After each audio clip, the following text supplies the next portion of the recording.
So I was just thinking here that as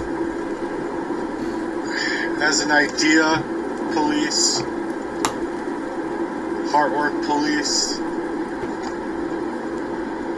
and like what layer I'm trying to bring about is a very formidable layer. I've been a drummer since I was a little guy. I never ever wanted to be out here doing this stuff, or speaking, rather.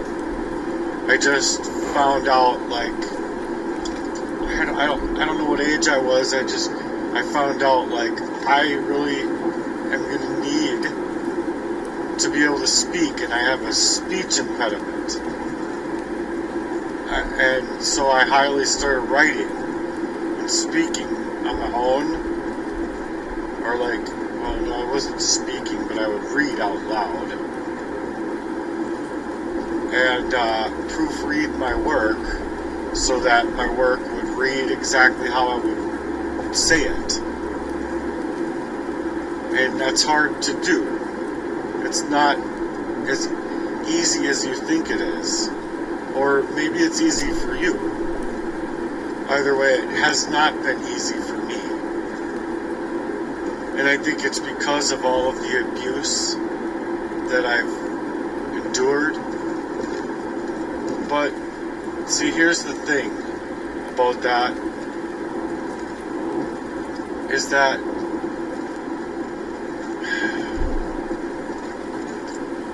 I think I would have been able to get in the way of what happened in the Twin Cities. Had I just been not hacked in my life, you see? Because I highly was like, I had a lot more going for me, man. Before I allowed this fucking girl to come into my life. And little did I know, like, I didn't know that was what was going on with my own G. I still don't know. No. All I know is that my account was hacked. I felt that, like, me getting the place was like, oh God, after like signing the paperwork and stuff like that, it's all settled, and it's just like, I got a really eerie feeling from my G, like that I never got before. And I was just on my way back home, or on my way back to where I was staying at the time, and I was just so broken hearted. Like, oh, I wish I could, like, play you guys the songs that came on that just, like, I don't know. Yeah, they meant something to me at the time. I couldn't put my name on it right now, what they were. I know what they are when they come on. I feel the same feelings when they come on for my playlist, but I just didn't know that it went to that level. You see what I'm saying?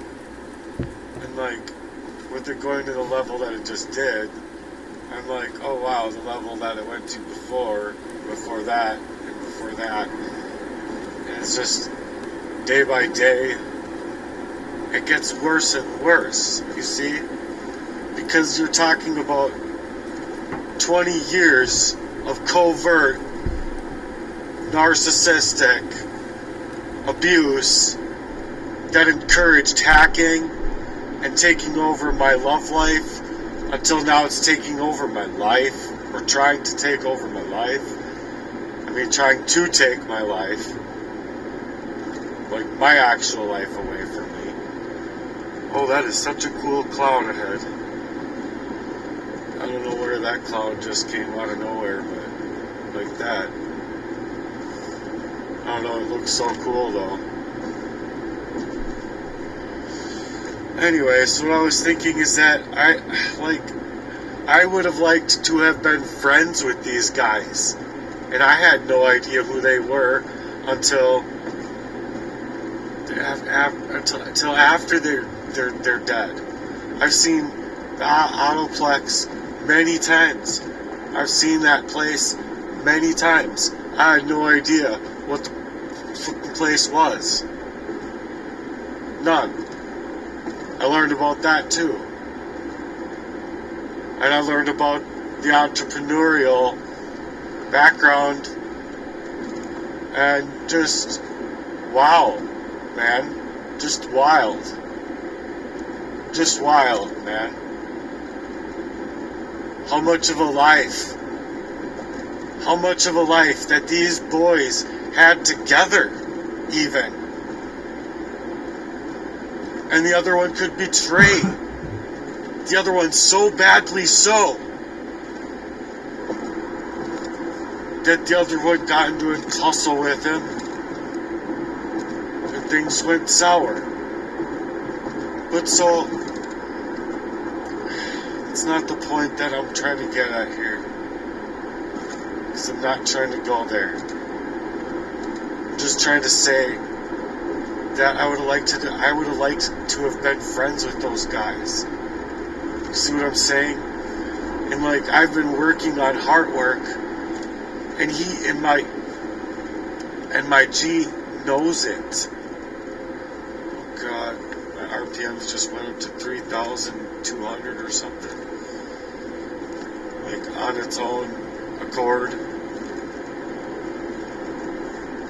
God, it's just one thing after another, man.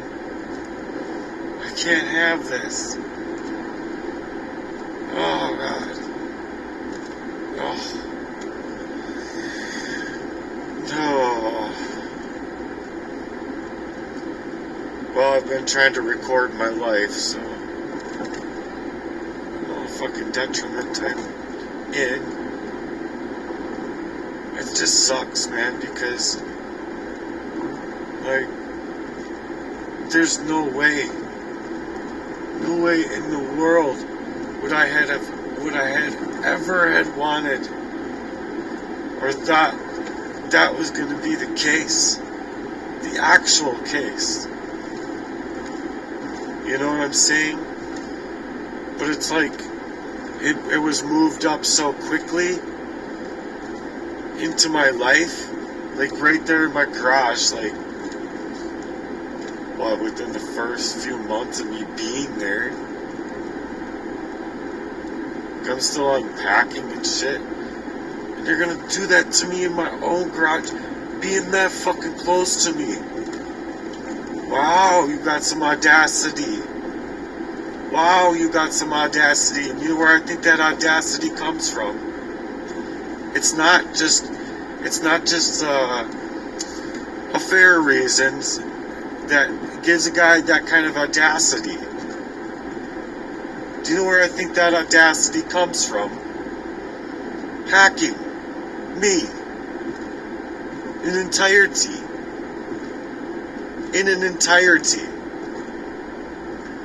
And I don't know how I don't know how to explain it. And like, even though like his G thinks it's like doesn't prove anything or whatever, I really don't care. I know what's right in my heart. Because, look, when I was 23, if I was as close to him as I am now, and he was encompassing my life then, from hacking, from a disk, or from whatever, however, information, just information, how about that? I'm pretty open and honest when I trust somebody, so I probably divulge the information to him without even thinking about it. And then, you see, it's like this. If you're like legitimately like, okay, and I came up from sexual abuse, okay? There's some shit that happened when I was a kid. It's like, and you highly black this stuff out because you don't want it. it's not even like you don't want, it's like you don't have your memories. You don't have your own memories. Because of how narcissistic the abuse goes to. And at such a young age.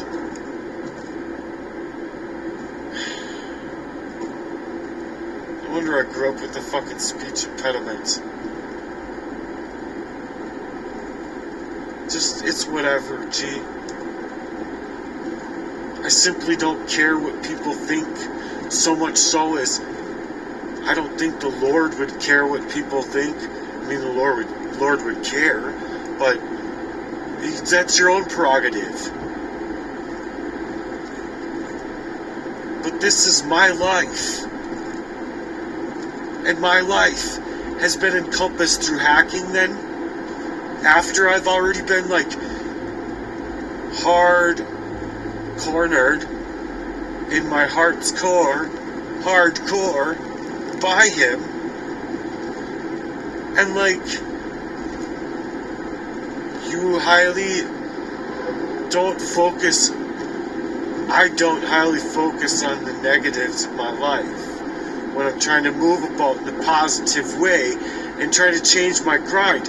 If I did, and I wasn't doing heart work, oh God, after this length of time, and how this motherfucker has moved before,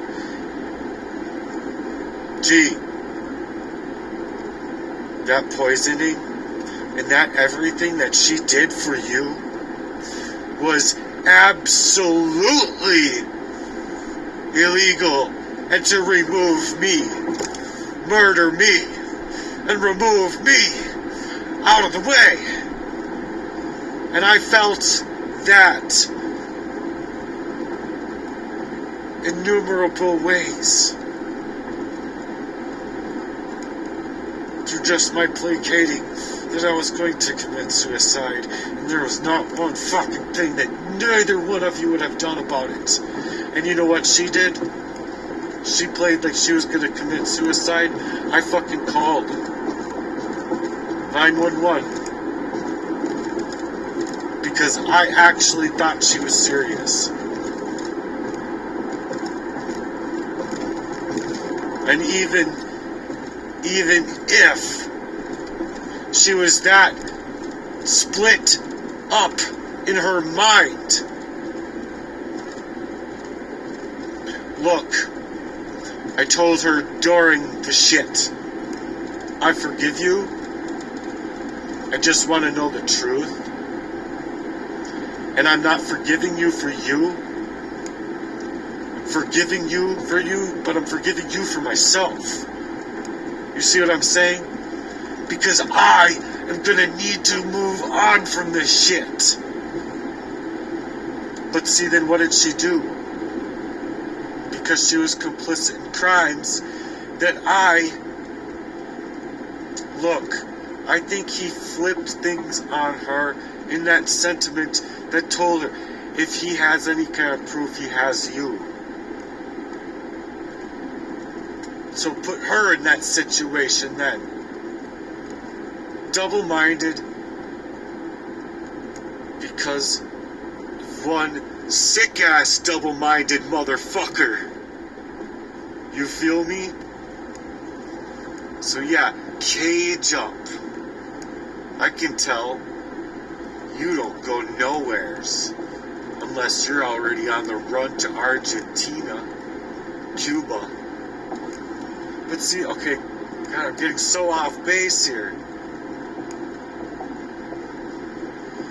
My original thought was that I think it sucks that I couldn't be friends with these guys, that I couldn't have a layer out there already to stop these guys. And look, lo and behold, I think these guys' families, friends, communities, the whole car community, everyone else that's fucked up in their heads and hearts over the whole fucking motherfucking thing, would have loved to have had a Heartwerks charity getting in the way.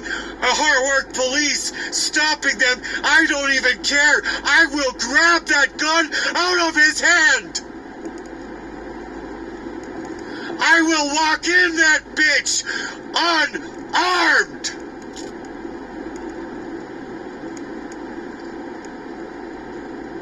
Do you feel me?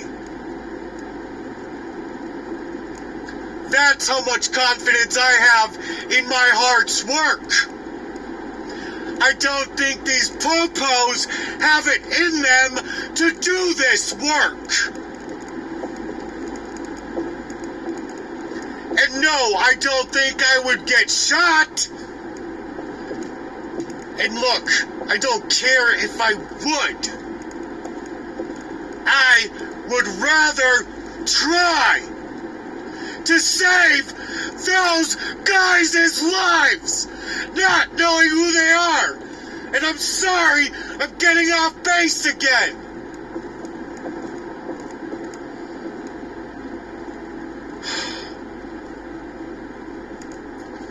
I have a demon.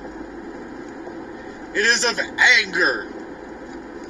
I'm highly trying to get rid of it. It's been really fucking hard.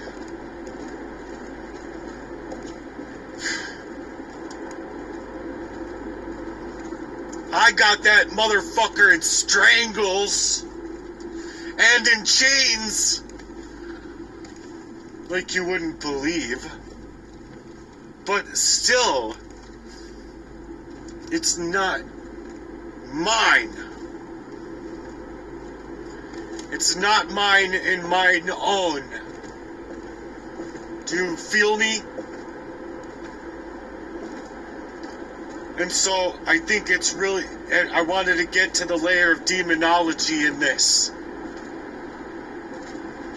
And it's really important, and I'm going to try really hard not to yell. So I know it's freaking annoying.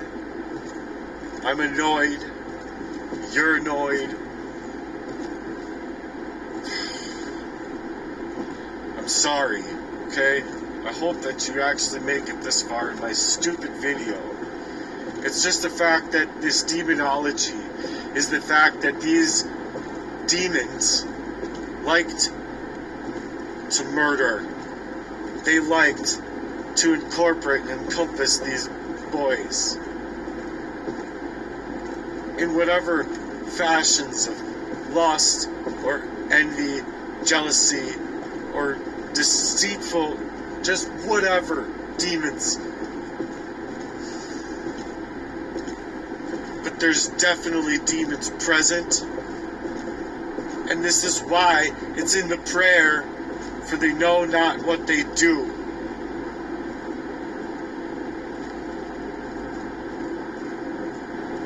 Or in the Gospels, for they know not what they do.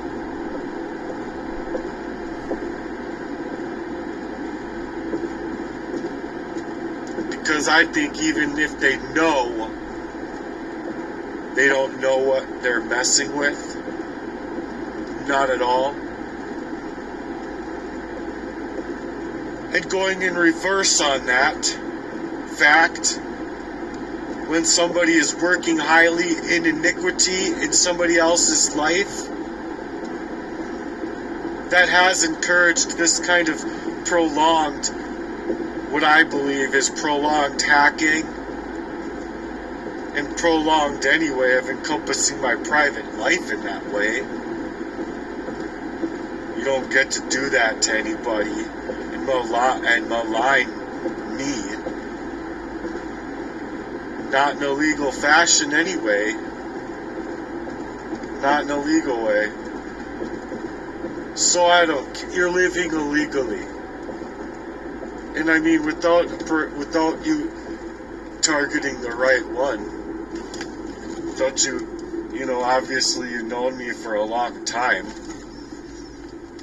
So, and you knew me more than I thought you did. You knew me in more ways than I knew that you knew me in. And I started getting a sense of that by how you moved in this last relationship of mine. because you absolutely did not, or he did not, even think about the kind of value change that I found in my own girl's eyes. And there's no way she would have been coming all the way out this far. None whatsoever. To like do things normal. You see what I'm saying? Because I live two short little blocks away from this dumb cunt ass motherfucker. Excuse my language. Good grief.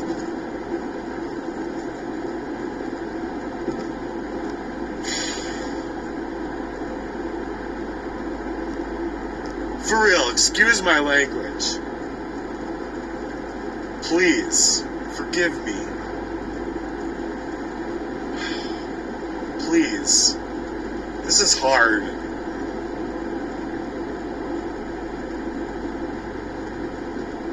And you know what? I am so not like this.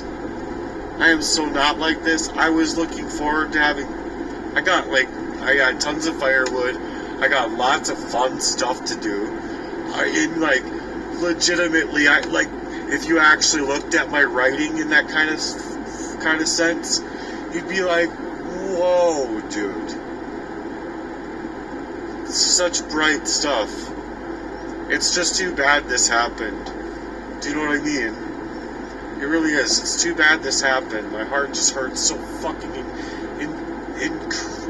incredibly, all the time. And it's my physical heart.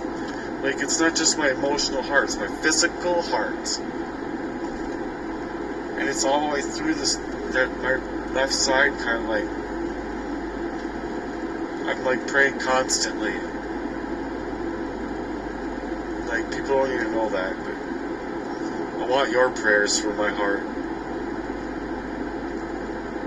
I want your prayers for my heart to say there's just like insurmountable faith.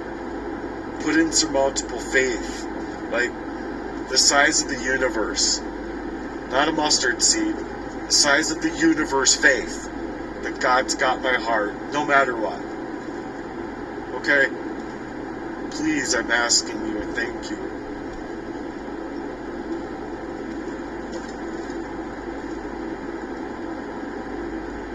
It's just so fucking harsh. So fucking harsh.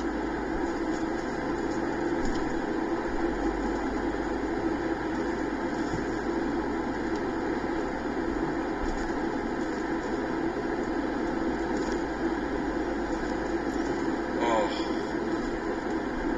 I'm so fucking tired.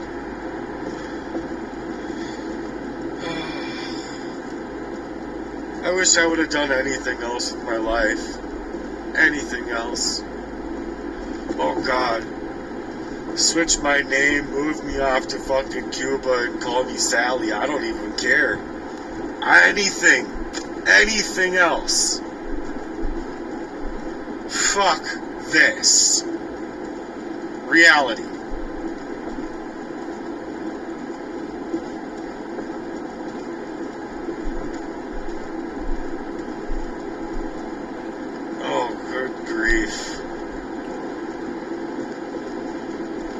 Okay, but yeah, back in reverse of this, I was thinking that with me back in the day, doing Heartwork, highly pulling myself out from under, not knowing how to exactly move, not knowing exactly how this all happened, you know, not knowing the truth. Guess what I did? I prayed for the, okay, it's okay.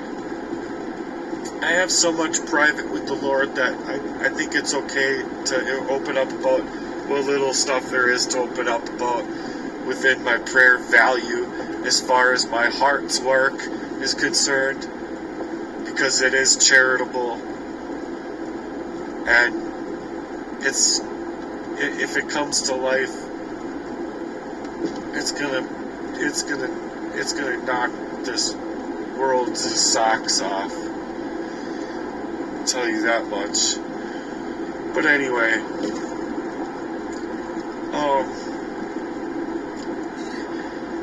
these people think that they can mess with a person's prayers. And I'm not going to go into my prayers. I am not going to go into what my depth of my prayers were there. But they were thick, and they were heavy, and they were long-winded, and they were unique, and they were, I don't even think that anybody's mind can think that far. The Lord's, yeah. Jesus, Holy Ghost, yeah. I think anyone else that's tied to the Holy Ghost, yeah. Yes. As a matter of fact, you have it. It's within you, at least. Within you. Anyway, like,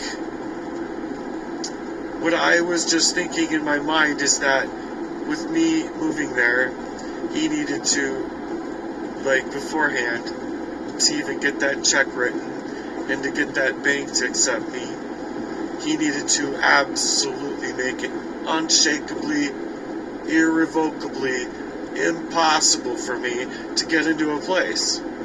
You see? And so there was hacking going on. My Gmail was gone. My Facebook gone. My Instagram gone. I'm trying to go to work. I'm trying to go to work to and from going to work and doing as much side work as I can on top of getting home. I'm tired as fuck.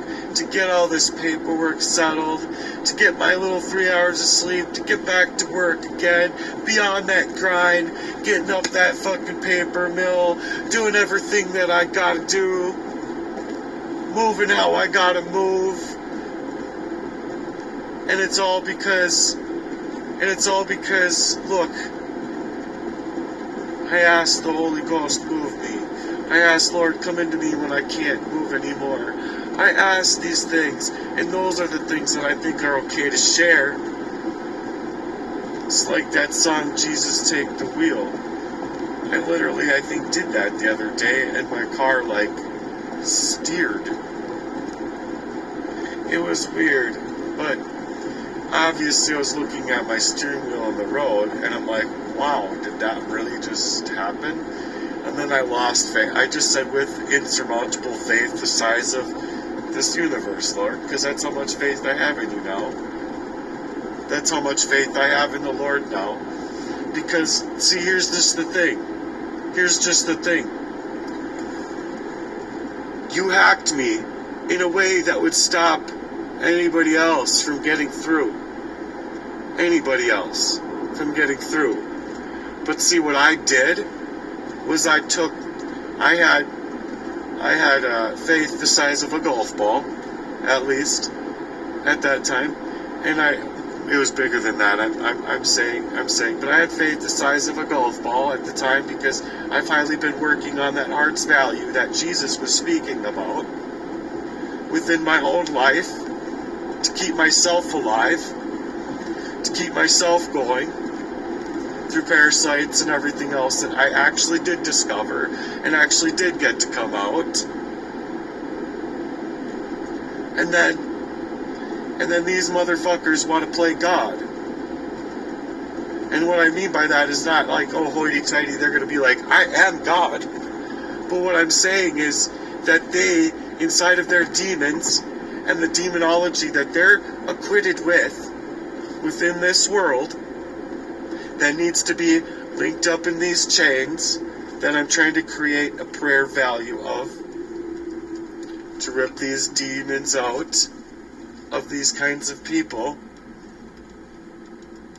Talk about an insurmountable kind of love.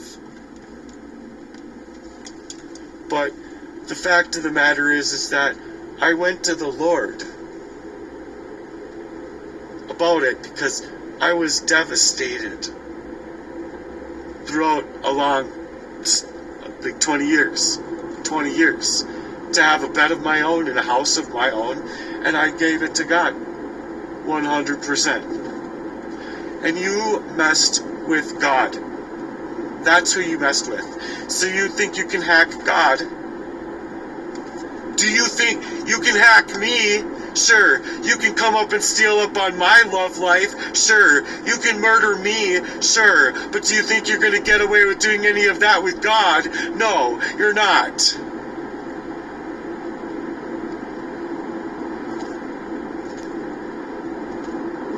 So play God. The nature of demons in this context aren't just supernatural beings. They represent the lies, the deceptions, and harmful behaviors that people harbor within themselves. These demons thrive on fear, manipulation, tactical control, and leading people to act in ways that are destructive to themselves and to the others around them. They simply do not care, and most don't even care to see that they harness these kinds of demons. They would rather hold the anger, hold the jealousy, hold the envy, and hold it all away from anyone able to see what they're actually holding at all. So people cling to their demons.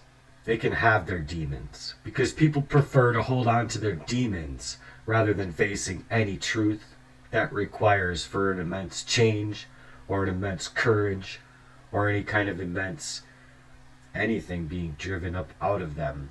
And instead it leads them into the vulnerability, the illusion of control, the illusion of power. But these demons provide is not power.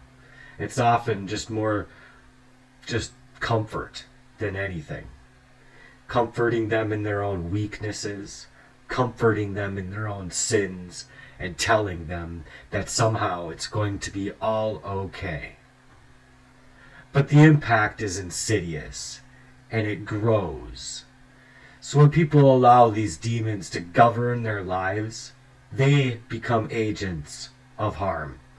They become the hosts of these demons, and accepting them as such, they then become as much of a demon as the demon is themselves.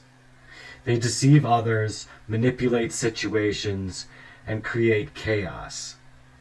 This deception not only affects their victims, but it also corrodes their own very own callous-ass cagey souls, distancing them further from ever doing a heart work and from ever bringing any of it to God. I still believe you do have the right to go to God, but if it's so long and it's so harsh and you just really don't care, good fucking luck. Excuse my language. This stuff is really hard to get through. So moving forward, I want to read a few biblical scriptures. The first is John 8:44. Ye are of your father the devil, and the lusts of your father ye will do. He was a murderer from the beginning, and abode not in truth, because there is no truth in him. When he speaketh a lie, he speaketh of his own, for he is a liar, and the father of it. Ephesians 6:12 says, For we wrestle against flesh and blood. For we wrestle not against flesh and blood, but against principalities, against powers, against the rulers of the darkness of this world, against spiritual wickedness in high places. These verses highlight our battles that are not just physical, but very spiritual battles. The demons we face are part of a larger spiritual warfare that can be infiltrating and affecting our minds, hearts, and souls to the core. Showing that they come from the devil when people lie and deceive all of the time, they are aligning themselves with the devil's work to malign others and corrupt the others' hearts and souls right along with theirs. So in 2 Corinthians 11:14-15 it reads, "And no marvel, for Satan himself is transformed into an angel of light. Therefore it is of no great thing if his ministers also be transformed as the ministers of righteousness, whose end shall be according to their works." Explanation in this is just that it warns us that the evil can masquerade itself as good, and deceptive people can appear righteous, making it a crucial thing to use discernment in their true nature, and through their true nature, their true actions, for the true fruits that they bear. And so this goes into it with, what kind of weight do you actually bear? What kind of weight do you actually take responsibility within for your own, for your friends, for your families, and for your communities? While all of this out here, these added layers that are being instigated out here, these institutions that legit mean nothing, they legit don't. They're there to tell you that they're there, but once you need them to work, they don't work. And if you need money in order to have your justice system work, your justice system is completely broken. There is no justice, and everything about it has been tricked up as a lie from the very beginning of time. So anyway, just you guys be vigilant, because your adversary is the devil. Your adversary is the exact thing that some of you are siding with right now. So inside of my Heartwerks, I plan on opening up them wounds and pouring the salt right in.